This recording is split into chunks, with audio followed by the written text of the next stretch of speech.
టీ10కు స్వాగతం. మనతో ప్రముఖ విశ్లేషకులు కేవీఎస్ అన్నది వచ్చారు. వన్ నేషన్ వన్ ఎలక్షన్ దాని మీద దాని కమిటీ చైర్మన్ రామ్నాథ్ కోవింద్ గారు క్వశ్చనర్ రిలీజ్ చేశారు. దానిపై చర్చిద్దాం.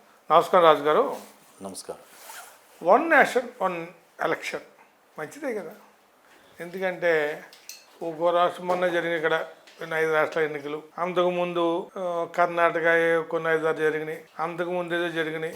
కంటిన్యూస్గా రాష్ట్రాలకి లేకపోతే ఆ ఎలక్షన్లు ఈ ఎలక్షన్లు ఇలా మున్సిపాలిటీలు పంచాయతీలు ప్రయత్నం ఫైనాన్షియల్ అంతేకాకుండా ఈ ఎలక్షన్ ప్రాసెస్ ఎప్పుడైతే వచ్చిందో జనరల్గా కోడ్ వస్తుంది, కొన్ని పనులు మానేయాల, అభివృద్ధి పనులన్నీ పెండింగ్ పడిపోతాయి. కాబట్టి వన్ నేషనల్ ఎలక్షన్ అనేది ఏ విధంగా కరెక్ట్ కాదని దాని మీ ఉద్దేశం ఏంటి? మూర్తి గారు, మీరు అన్న పాయింట్లో వన్ నేషన్ వన్ ఎలక్షన్ అన్నది ప్రస్తుతం ఉన్న కేంద్ర ప్రభుత్వం మొదటిసారి ఎన్నికైనప్పుడే అది ఆలోచన మొదలుపెట్టి, అంటే 2014 ఎన్నికల్లో గెలిచినప్పుడు. మీరు అన్నట్టు భారతదేశంలో 28 రాష్ట్రాలు ఉన్నాయి, 8 కేంద్రపాలిత ప్రాంతాలు ఉన్నాయి, 797 జిల్లాలు ఉన్నాయి, అలాగే 3739 మున్సిపాలిటీలు కూడా ఉన్నాయి. అవి కాకుండా ఇంకా జడ్పీటీ లోకల్ బాడీస్ కూడా ఉన్నాయి. ఇంకా లోకల్ బాడీస్, పంచాయతీలు, మండలాలు ఇవన్నీ రాష్ట్రానికి వేరువేరుగా ఉన్నాయి మీరన్న విషయంలో. కానీ ఈ వ్యవస్థ ఎట్లా వచ్చింది అది తెలుసుకోవాలి. భారతదేశానికి స్వాతంత్రం వచ్చిన తర్వాత రాజ్యాంగం రూపొందించినప్పుడు ప్రజల ఎన్నుకోబడిన ప్రభుత్వం, పార్లమెంట్ కానీ అసెంబ్లీస్ కానీ వీటి కాల పరిమితి కూడా 5 సంవత్సరాలని. అందువలన ఇదేదో కొత్త ప్రయోగం కాదు, కొత్త విషయం కూడా కాదు. స్వాతంత్రం వచ్చిన తర్వాత మీకు 52లో ఎన్నికల ప్రక్రియ అన్నది మొదలైంది. 52లో పార్లమెంటుకి కానీ రాష్ట్రాల అసెంబ్లీలకు కానీ ఒకేసారి ఎన్నికలు జరిగాయి, 52 కానీ 57 కానీ. ఆ తర్వాత మీకు ఈ ఒకే దేశం ఒకే ఎన్నిక, దేశమంతా ఒకేసారి ఎన్నికలు అన్నది జరగకుండా మారింది. ఎందుకు మారింది? ఎందుకనంటే రాజ్యాంగంలో అనేక అంశాలు ఉన్నాయి. ఆ అంశాల జోలికి నేను వెళ్ళదలుచుకోలేదు. కానీ 57 తర్వాత 62కి వచ్చేటప్పటికి మీకు ఒక రాష్ట్రం ఎన్నిక జరగలేదు నాకున్న సమాచారం ప్రకారం. ఏ రాష్ట్రం అంటారు? కేరళ రాష్ట్రం. ఎందుకు జరగలేదు అని అంటే భారతదేశానికి స్వాతంత్రం వచ్చిన తర్వాత ప్రపంచంలోనే కమ్యూనిస్టులు పార్లమెంటు ఎన్నికల ద్వారా గెలిచిన రాష్ట్రం అది. ఈఎంఎస్ నంబూద్రిపాద్ గారు కేరళ ముఖ్యమంత్రిగా ఉన్నారు. కానీ అప్పటి నెహ్రూ ప్రభుత్వం ఆర్టికల్ 356 ప్రకారం ఆ రాష్ట్ర ప్రభుత్వాన్ని ఎన్నికైన 2 ఏళ్లలోనే రద్దు చేశారు, 59లో. అందువలన ఆ రాష్ట్రానికి ఎన్నికలు ప్రత్యేకంగా మళ్ళీ 1960లో జరపవలసి వచ్చింది. అంతేగాని 62 వరకు రాష్ట్రపతి పాలనలో అది లేదు. ఆ తర్వాత 62 నుంచి మార్పులు, 67 నుంచి ఇంకా మార్పులు. ఇప్పుడు రాష్ట్రాల వారీగా 5 ఏళ్లు కాలపరిమితి ముగిసిన రాష్ట్రాలకి 5 ఏళ్ళు అయిన వెంటనే ఎన్నికలు వెళతారు. అది ఆ రాష్ట్రానికి సంబంధించి. రెండోది, ఎన్నికలు 5 ఏళ్లకి మించి కాలపరిమితి అన్నది లేదు రాష్ట్రానికైనా దేశానికైనా.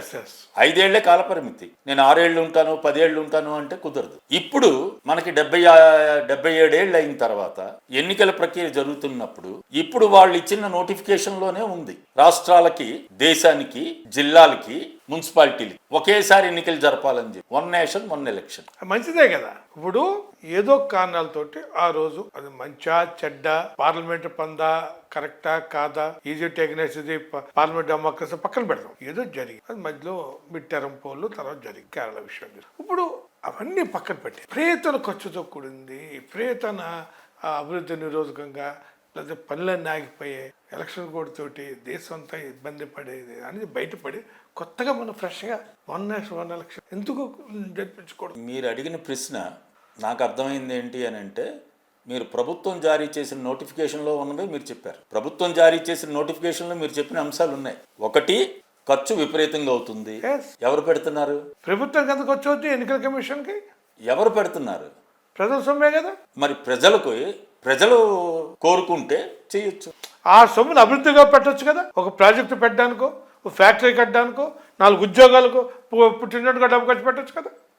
ఒకటి మీరు అన్నది. రెండోది, అఫీషియల్ మెషినరీ అంటే మొత్తం యంత్రాంగం కొన్ని వాటిల్లో ఉండాలని చెప్పి, కొన్నాళ్ల పాటు ఎన్నికల ప్రక్రియలో ఉంటుందని చెప్పి. మూడోది, వాళ్ళు చెప్తుంది మీరు చెప్పిందే, అభివృద్ధి కుంటుపడుతుంది, అభివృద్ధి పనులు ఆగిపోతున్నాయని. ఈ 3 అసమంజసం. ఎందుకు అని అంటే 5 ఏళ్లకు ఒకసారి దేశంలో ఎన్నికలు జరుగుతాయి దేశానికి.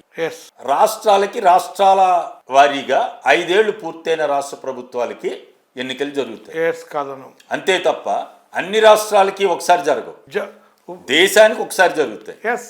సో మీరు ఖర్చు అంటున్నారు, ఖర్చు తగ్గించడానికి ప్రభుత్వం ఎన్నికల కోసం ఖర్చు తగ్గించడానికి మీరు అనేక రూపాల్లో దాన్ని తీసుకెళ్ళొచ్చు. అంటే మీరు నాకు ఒక్క చిన్న క్లారిటీ కావాలి సార్. మీరు ఏమన్నారు, 5 సంవత్సరాల తర్వాత ఎన్నికలు జరగాలంటున్నారు. కరెక్ట్, దానికి నాకు డిఫరెంట్ ఒపీనియన్ ఏమీ లేదు. కానీ ఒక్కసారి 5 సంవత్సరాలు పూర్తయినాయి, 5 సంవత్సరాల మధ్యలో ఉన్నాయి, ఒక్కసారి క్లబ్ చేసేసి ఒకేసారి 5 సంవత్సరాల సారి ఎన్నికలు అనేది కేంద్ర స్థాయి నుంచి మున్సిపల్ దాకా జరిగితే ఆ అధికార యంత్రాంగం ఆ సర్టెన్ పీరియడ్లోనే ఇన్వాల్వ్ అయి ఉంటుంది. ఆ ఖర్చు కూడా చాలా, ఎందుకంటే అయ్యే పోలింగ్ బూత్లు కాస్త 2 పోలింగ్ బూత్లు అదే అదనంగా పెట్టాల్సి వస్తుంది. అంతకంటే పెద్ద లేదా 2 పోలింగ్ 4 రోజులు జరిగేది ఇంకో 2 రోజులు ఎక్స్టెండ్ అవుద్ది. అదనంగా పెద్ద ఫస్ట్ ఎస్టాబ్లిష్మెంట్ ఉంటుంది. అట్లానే ఈ అభివృద్ధి పనులు కూడా బాగా కొనసాగుతాయి. దీన్ని ఎందుకు మనం ఆహ్వానించకూడదు? ఒక్కసారి ఆహ్వానిస్తే మళ్ళీ కంటిన్యూ అవుతుంది కదా. ఎప్పుడో గతంలో జరిగింది 1 టైము 1 నేషన్ 1 ఎలక్షన్ మొదట్లో మధ్యలో డిస్టర్బెన్స్ వచ్చింది. ఆ డిస్టర్బెన్స్ని మనం సరి చేసుకోకూడదు. అది డిస్టర్బెన్స్ అని మీరు అనుకుంటున్నారు. అనుభవంలో తీసుకుంటే మీరు చరిత్రలోకి వెళ్తే నేను 59 చెప్పాను నేను. ఇప్పుడు మొన్న తెలంగాణలో రాష్ట్రంలో ఎన్నికలు జరిగాయి. తెలంగాణతో పాటు ఇంకో 4 రాష్ట్రాలకు కూడా ఎన్నికలు జరిగాయి. 5 రాష్ట్రాలకే జరిగాయి. మనకి 28 రాష్ట్రాలు ఉన్నాయి. రేపు లోక్సభతో పాటు ఇంకొక 7-8 రాష్ట్రాలకి ఎన్నికలు జరుగుతున్నాయి. 15. కానీ ఇక్కడ చూడవలసింది, ఎన్నికైన ప్రభుత్వం 5 ఏళ్ళు ఉంటుందని గ్యారంటీ లేదు భారతదేశంలో. రాష్ట్రంలో కానీ కేంద్రంలో కానీ ఆ అనుభవాలు ఉన్నాయి. మరి అప్పుడు ఏం చేస్తారు? ఇది జరిగింది 77లో జనతా ప్రభుత్వం ఏర్పడినప్పుడు వాళ్ళకి మెజారిటీ తగ్గి ఇంకోటి అయ్యి విడిపోయి మొత్తానికి మళ్ళీ 3 ఏళ్లకే దేశవ్యాప్తంగా ఎన్నికలు వచ్చాయి. అట్లాగాని వస్తే మరి అదే అనుభవం మీరు 96 తీసుకోండి. 96లో ఎన్నికైన ప్రభుత్వం 98లో పడిపోయింది. 98లో వాజ్పేయి గారి ప్రభుత్వం 13 నెలలు ఉండి 99లో పడిపోయింది. అంటే అప్పుడు ఏం చేయాలి? మళ్ళీ 28 రాష్ట్రాలకి 797 జిల్లాలకి 3739 మున్సిపాలిటీలకి ఎన్నికలు జరపాలా? లేదు. ఏం చేయాలి? అందువలన ప్రభుత్వం చెప్తుంది ఆ 3 కుంటి సాకులు. ఎందుకో అని అంటే ఖర్చు ప్రజాస్వామ్యం నిలబడడానికి ప్రజలు తను కోరుకున్న ప్రభుత్వాన్ని ఎన్నుకోవడానికి ఉన్న హక్కు. అది ప్రజాస్వామ్య హక్కు ప్రజలకి. ఇప్పుడు ఆ హక్కుని మీరు ఎట్లా కాలు రాస్తారు? ఇప్పుడు తెలంగాణ ప్రభుత్వం వచ్చింది, మరి 5 రాష్ట్రాల ప్రభుత్వాలని మీరు రేపు ఎన్నికలు దేశానికి అనుసంధానం చేస్తే ఏమవుతుంది? అంటే ఇప్పుడు మీరు ఏం చేయాలని చెప్తారు? అసలు ఈ 1 నేషన్ 1 ఎలక్షన్ అనేది ఎక్కడ ప్రపంచం ఎక్కడ సక్సెస్ కాలేదంటారా? ప్రపంచానికి మనం వెళ్ళక్కర్లేదు, మన దేశానికి తీసుకోండి. నేను ఉదాహరణలు చెప్పాను. రెండోది, మీకు కావాల్సింది ఎన్నికలు దేనికోసం జరుగుతున్నాయి? 5 ఏళ్ళు కాలపరిమితి ఎందుకు పెట్టారు అంటే 5 ఏళ్లలో ఆ ప్రభుత్వం, ప్రజలు ఎన్నుకోబడిన ప్రభుత్వం 5 ఏళ్లలో వాళ్ళు ఇచ్చిన హామీల్ని నెరవేర్చేయా లేదా? వాళ్ళు ప్రజలకి అనుకూలంగా ప్రజల కోసం పనిచేస్తున్నారా లేదా? లేదు అప్రజాస్వామికంగా ఉంటే మళ్ళీ 5 ఏళ్ల తర్వాత ప్రజలు కొత్త ప్రభుత్వాన్ని ఎన్నుకునే హక్కు ఉంది. అది రాష్ట్రాలకు కూడా అంతే. ఎందుకంటే మనది యూనియన్ ఆఫ్ గవర్నమెంట్, అంటే రాష్ట్రాల ద్వారా కేంద్రం సమాఖ్యగా, అంతే తప్ప. అందుకే మనది ఫెడరల్ స్టేట్ అంటాం. Federal state. మరి ఫెడరల్ స్టేట్లో మన రాజ్యాంగంలో పొందుపరిచినప్పుడు ఇప్పుడు ఒక రాష్ట్రం కోసం దేశ ఎన్నికలు పెట్టలేం. దేశ ఎన్నికలతో పాటు కొన్ని రాష్ట్రాల తాలూకా అసెంబ్లీస్ని అయితే కాలపరిమితి తగ్గించడం 5 ఏళ్లలోపు మీరు చెప్పిన దాని ప్రకారం అయితే, లేదు 5 ఏళ్ళు దాటి పెట్టడం. ఈ 2 ఆ రాష్ట్రాల్లో ఉన్న ప్రజలు వాళ్ళు కోరుకున్నట్టు రాజ్యాంగంలో ఉన్న నిబంధన ప్రకారం వాళ్ళ ప్రజాస్వామిక హక్కే పోతుంది. అంటే ఇప్పుడు మాజీ రాష్ట్రపతి రామ్నాథ్ కోవింద్ అధ్యక్షుడిగా ఏదో కమిటీ ఏర్పాటు చేస్తారు 1 నేషన్. అంటే మోడీ ప్రభుత్వం కానీ లేదా కేంద్ర ప్రభుత్వం తనాలోచితంగా ఈ ఇష్యూని రామ్నాథ్ కోవింద్ మాజీ రాష్ట్రపతి నాయకులు కమిటీని ఇస్తుందంటారా మీరు? అనాలోచితం కాదు, వాళ్ళు చాలా పకడ్బందీగానే ఉన్నారు. అందులో ఇప్పుడున్న ప్రభుత్వం కేంద్రంలో మొత్తం అంతా కేంద్రీకృతం చేయాలన్నదే వాళ్ళ ఆలోచనే అది. అందువలన ఇదేదో అనాలోచితంగా తీసుకొచ్చారని చెప్పలే. కానీ 2018లోనే ఇది ఆలోచన చేశారు. 2018లోనే ఆలోచన చేసి లా కమిషన్కి అప్పచెప్పారు. ఇప్పుడు మనం 2024లో ఉన్నాం. ఇంకా లా కమిషన్ దాని మీద ఒక రిపోర్ట్ ని కేంద్రానికి సబ్మిట్ చేయలేదు. అంటే ఇప్పుడు లా కమిషన్ ఈ వన్ నేషనల్ ఎలక్షన్ మీద ఒక రిపోర్ట్ సబ్మిట్ చేయలేదని మీరు చెప్పారు. అది లా కమిషన్ ఒకటి ఇంకా రిపోర్ట్ సబ్మిట్ చేయకుండానే ప్యారలల్ గా మళ్ళీ రామ్నాథ్ కోవింద్ మాజీ రాష్ట్రపతి తోటి ఎందుకు కమిటీ అపాయింట్ చేశారంటారు? ఏర్పాటు చేసిందే వాళ్ళ ఆలోచనని అమల్లోకి తీసుకురావాలి. అంటే లా కమిషన్ యాంటీకి ఇస్తుందని వాళ్ళు ఊహించారంటారా? యాంటీకి ఇస్తారని చెప్పలే. ఆల్రెడీ లా కమిషన్ చైర్మన్ గారే చెప్తున్నారు, మేము ఎన్నికలు ఒకేసారి జరిపే అవకాశాలు ఉన్నాయి, జరపడానికి కొంత రాజ్యాంగంలో కొన్ని చట్టాలని మారిస్తే అవుతుంది, దానివల్ల ఖర్చు తగ్గుతుంది అని కూడా చెప్పారు. కానీ రిపోర్ట్ ఇంకా సబ్మిట్ చేయాలి. రెండోది, అసలు ఈ ప్యానల్ రామ్నాథ్ కోవింద్ గారి అధ్యక్షతన ఏర్పాటు చేసి టర్మ్స్ ఆఫ్ రిఫరెన్స్ అంటాం. అంటే వాళ్ళు ఏం పని చెయ్యాలి ఆ కమిటీ, ఆ టర్మ్స్ ఆఫ్ రిఫరెన్స్ ఏంటి? 5 ఏళ్లకు ఒకసారి దేశమంతా ఒకేసారి ఎన్నికలు జరపాలా వద్దా, మీ అభిప్రాయాలు తెలియజేయండి అని కాదు. మీరు అది చూడండి. అందులో రాసింది ఏంటి అని అంటే, టర్మ్స్ ఆఫ్ రిఫరెన్స్ ఏంటి అని అంటే, మీరు 5 ఏళ్లకు దేశమంతా ఒకేసారి ఎన్నికలు జరపడానికి మీరు సూచనలు చేయండి. అంటే అర్థం ఏంటి? మేము 5 ఏళ్లకు ఒకసారి దేశమంతా ఎన్నికలు జరపడానికి మేము ముందుకెళ్తాం అంటే మీరు నిర్ణయం ఎలాగ నిర్వహించాలో మీరు సూచనలు చేయండి అని ప్రజలకు చెప్తున్నారు. అంటే మీరు తమ్మోళ్ళని పుచ్చేసుకున్నాం, తన్నుకు చావండి, అంతే కదా. అంటే మేము నిర్ణయం తీసేసుకున్నాం, ఇంప్లిమెంట్ చేయడానికి సలహాలు ఇమ్మంటారు అంతే. అంటే ఇది అంటే నిర్ణయం తీసుకుంటారు కాదు ఈ కమిటీ అనేది. వన్ నేషన్ వన్ ఎలక్షన్ ఈ దేశంలో జరపాలా వద్దా, ఈ దేశం అనేది కాదు, అవసరమా కాదనే అది కూడా కాదు, ఆ నిర్ణయాలు కాదు ఈ కమిటీ ఉన్నది. ఈ రెండు కాదు. మేము ఈ నిర్ణయానికి వచ్చేసాం, మీరు దాన్ని ఎట్లా అమలు చేయాలి, రాజ్యాంగంలో ఏ ఆర్టికల్స్ మార్చాలి, ఏ సెక్షన్స్ మార్చాలి, అమలు చేయడానికి మీ సూచనలు తెలియజేయాలి, ఎగ్జిక్యూట్ చేయటానికి. అంతే. మరి అదే terms of reference Ramnath Kovind గారికి ఇచ్చిన బాధ్యత ఏంటి అని అంటే, అమలు చేయడానికి కావలసిన సూచనలు మీ కమిటీ చెయ్యండి అని. అంటే వన్ నేషనల్ ఎలక్షన్ అనేది చట్టం అయింది, అసలు చట్టం అవ్వలేదు. మీరు చట్టం కాకుండా అమలు చేయడానికి సూచనలు అనేది ఈ కమిటీ ఎలాగ అపాయింట్ చేస్తారు? అసలు ఈ మాజీ రాష్ట్రపతి ఎట్లా యాక్సెప్ట్ చేశారు? అది మీరు టర్మ్స్ ఆఫ్ రిఫరెన్స్ చూస్తే అర్థం అవుతుంది. ఎట్లా యాక్సెప్ట్ చేసాడు? అసలు గవర్నమెంట్ గా నైతికత ఉందంటారు దీన్ని ఈ విధంగా ఆర్డర్స్ ఇవ్వడానికి? ఆ ప్రశ్నలోకి వెళ్లే కన్నా మనం ఆలోచించవలసింది, ప్రజలు ఆలోచించవలసింది ఏంటి అంటే, అసలు ఒకే దేశం ఒకే ఎన్నిక అన్నది ఎవరి కోసం, ఎందుకోసం?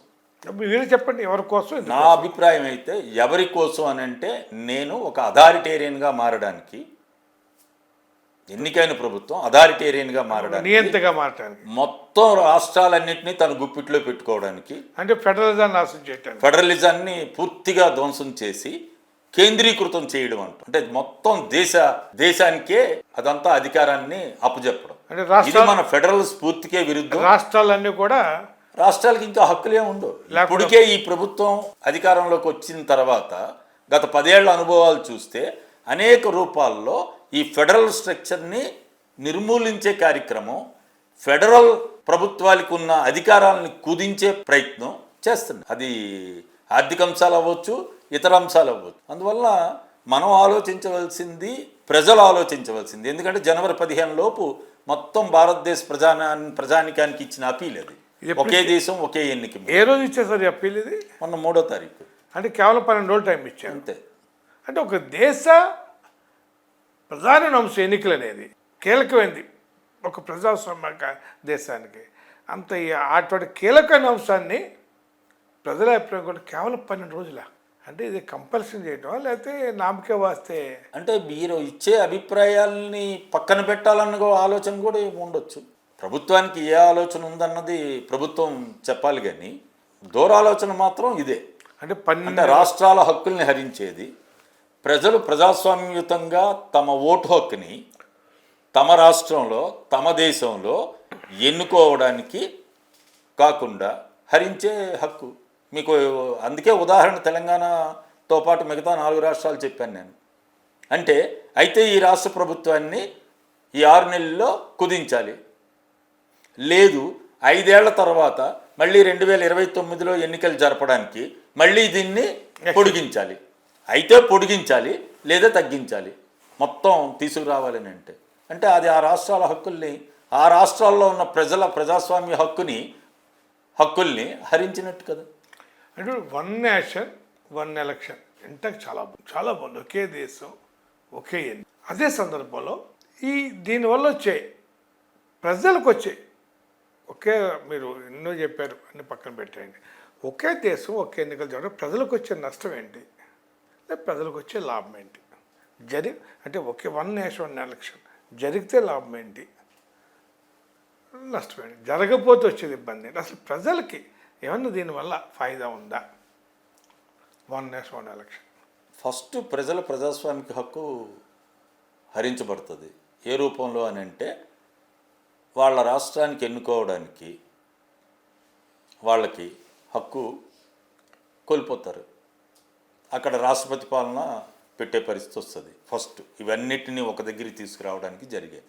రెండోది, దేశంలో ఎన్నికైన ప్రభుత్వం ప్రతిపక్షాలు పెట్టిన అవిశ్వాస తీర్మానంలో ఓడిపోతే ఇప్పుడున్న రాజ్యాంగం ప్రకారం ఆ ప్రభుత్వాన్ని రద్దు చేయాలి రాష్ట్రపతి గారు, తర్వాత ఎన్నికలు నిర్వహించాలి. మరి ఇప్పుడు ఏం చేయాలి అంటే ప్రభుత్వం అప్రజాస్వామికంగా ఉంటే ప్రతిపక్షాలు ప్రభుత్వాన్ని అవిశ్వాస తీర్మానంలో ఓడిస్తే అవిశ్వాస తీర్మానం పార్లమెంట్లో నెగ్గితే ఆ ప్రభుత్వాన్ని రద్దు చేయాలి మన రాజ్యాంగం ప్రకారం. మరి ఇప్పుడు అది రద్దు చేస్తారా, రద్దు చేయరా? అది రద్దు చేయకపోతే ప్రజల వాయిస్ని ప్రతిపక్షాలు అవిశ్వాస తీర్మానం ద్వారా పెట్టిన తర్వాత ఏమవుతుంది? అట్లాగే రాష్ట్రాల్లో కూడా ఒక రాష్ట్రంలో ఒక ప్రజలు ఎన్నుకున్నారు, ఆ రాష్ట్రంలో ఏర్పడ్డ ప్రభుత్వం సరిగ్గా పరిపాలించలేదు, అది అవిశ్వాస తీర్మానాన్ని ఓడించలేకపోయింది. అప్పుడు ఏమవుతుంది? ఆ రాష్ట్రంలో ఎన్నికలు జరపాలా, మళ్ళీ కొత్త ప్రభుత్వం ఏర్పడాలి. కానీ ఎన్నికలు జరగవు. అక్కడ రాష్ట్రపతి పాలన వస్తుంది. రాష్ట్రపతి పాలన అంటే ఏంటి? ఆ రాష్ట్రంలో ప్రజలు ఎన్నుకోబడిన ప్రభుత్వం స్థానే కేంద్ర ప్రభుత్వం పరిపాలనలోకి వస్తుంది. మరి అప్పుడు ప్రజల హక్కులు హరించవా ప్రజలు? రెండోది, మీరు అన్నట్టు ఇది అభివృద్ధి నిరోధకం అని అనిసినది, లేకపోతే అభివృద్ధికి ఆటంకం అని చెప్పిన. ఎన్నికల అభివృద్ధికి ఆటంకం కాదు. ఎన్నికల అభివృద్ధి కాముక ప్రభుత్వాలనే ఎన్నుకునే హక్కు ప్రజలకి ఇచ్చేది.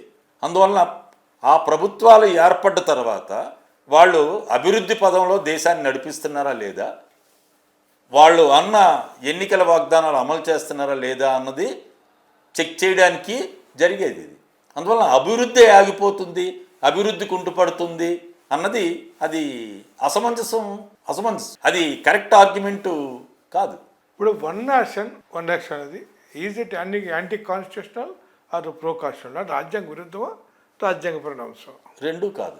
రాజ్యాంగంలో ఉన్నది మనం ఆర్టికల్స్ రూపంలో రాష్ట్రాలు అసెంబ్లీలు కానీ లోక్సభ కానీ 5 ఏళ్లకు ఒకసారి ఎన్నికలు జరగాలన్నది పెట్టుకున్నారు. అది మార్చుకోవచ్చు, కానీ రాజ్యాంగం మార్చాలి. రాజ్యాంగంలో వాటికి సంబంధించిన యాక్టులని 1950 యాక్ట్ కానీ 1951 కానీ ఈ యాక్టులు మార్చి పార్లమెంట్లో అప్పుడు వెళ్ళొచ్చు. కానీ దీనివల్ల దేశానికి ఏం ఉపయోగం, దీనివల్ల రాష్ట్రాలకి ఏం ఉపయోగం, దీనివల్ల ప్రజలకి ఏం ఉపయోగం, ఎవరి హక్కులు దెబ్బతింటాయి అన్నది ఆలోచన చేసి చెయ్యొచ్చు. అంటే ఇప్పుడు చివరికి మీరు వన్ నేషన్ వన్ ఎలక్షన్ అనేది ఈ దేశానికి సూట్ కాదని మీరు చెప్పదలుచుకున్నారా? ఖచ్చితంగా ఇది దేశానికి నష్టదాయకం, రాష్ట్రాల హక్కుల్ని హరించేది, అనేక అడ్డంకులని అధిగమించడానికి రాజ్యాంగంలో పొందుపరిచిన అనేక అంశాలు ఇప్పుడు ఉల్లంఘన కింద వస్తుంది. దానివల్ల ఇంకా ఎక్కువ నష్టం జరిగే పరిస్థితి ఉంటుంది.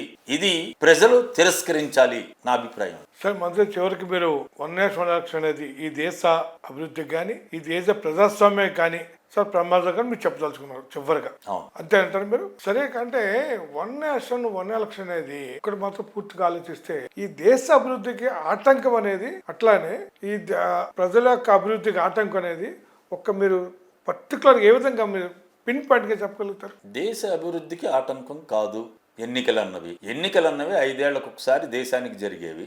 లేదు, ఎన్నుకోబడ్డ ప్రభుత్వం ఏదో కారణాల వలన లేకపోతే మళ్ళీ ఎన్నికలు జరుగుతాయి. అలా జరిగినవి మొత్తం ఈ 77 ఏళ్లలో 2-3 సార్లు తప్ప భారతదేశానికి ఎప్పుడు ఎన్నికలు జరగలేదు. రాష్ట్రాలకి అనేక కారణాలు రీత్యా జమ్మూ కాశ్మీర్ రాష్ట్రాన్నే రద్దు చేసింది ప్రభుత్వం. అసలు జమ్మూ కాశ్మీర్లో మనకి స్వాతంత్రం వచ్చిన తర్వాత, రాష్ట్రం జమ్మూ కాశ్మీర్ ఏర్పడిన తర్వాత అనేక సంవత్సరాలు దానికి ఎన్నికలే జరగలేదు, రాష్ట్రపతి పాలన పెట్టారు. అట్లాగే అనేక రాష్ట్రాలు అనేక కారణాలు రీత్యా మీకు 5 ఏళ్ల వరకు లేని ప్రభుత్వాలు ఉన్నాయి, రద్దు చేయబడ్డ ప్రభుత్వాలు ఉన్నాయి. వీటన్నిటినీ ఎట్లా అభివృద్ధికి ఆటంకం అయిందని అన్నారు. మరి ఇప్పుడు ఇదే ప్రభుత్వం జమ్మూ కాశ్మీర్లో మేము చాలా అభివృద్ధి తీసుకువస్తున్నామని చెప్పి అన్నారు. మరి ఏమి, అందువలన ఏకకాలంలో దేశానికి, రాష్ట్రానికి, జిల్లా పరిషత్తులకి, మున్సిపాలిటీలకి జరిగితే ఎన్నికలు అభివృద్ధి ముందుకెళ్తుంది అన్నది అది కరెక్ట్ ఆర్గ్యుమెంట్ కాదు.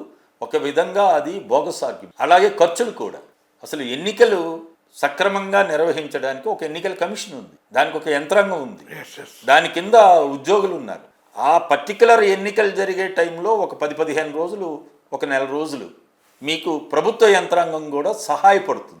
లేదు, ఇప్పుడున్న భారతదేశంలో మీకు ఆ యంత్రాంగానికి మీరు సమకూరిస్తే ఎన్నికలు నిర్వహించడం పెద్ద ఖర్చు కాదు. అందువలన ఎన్నికలు నిర్వహించడానికి రాష్ట్రాలతో పాటు కేంద్రానికి, కేంద్రంతో పాటు రాష్ట్రాలకి ఎన్నికలు నిర్వహించడం పెద్ద కష్టం కాదు. ఆ అనుభవం మనకుంది, మన ఎలక్షన్ కమిషన్కి కూడా ఉంది. కానీ ఆ యంత్రాంగాన్ని మీరు ఏర్పాటు చేస్తే, ఆ యంత్రాంగాన్ని పెడితే తప్పకుండా అది మంచి ఫలితాలనే ఇస్తుంది. ఖర్చు తగ్గించవచ్చు, అభివృద్ధికర పనులు ఆగకుండా మనం కొనసాగించవచ్చు. 2-3 నెలల్లో అభివృద్ధి కుంటుపడుతుంది అన్నది కుంటి సాకది, లేకపోతే 45 రోజుల్లో అభివృద్ధి కుంటుపడుతుంది అన్నది కుంటి సాకది. అందువలన ఈ విషయాలన్నీ పరిగణనలోకి తీసుకొని ప్రజలు ఆలోచించాలి, ప్రజలు దీన్ని తిరస్కరించాలన్నది నా అభిప్రాయం.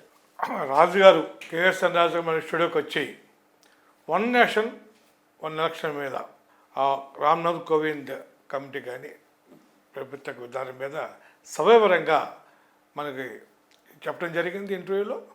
అదే సందర్భంలో వన్ నేషన్ వన్ ఎలక్షన్ అనేది ఈ దేశ ప్రజాస్వామ్యానికి ప్రమాదకరమని కూడా వారు చెప్పారు.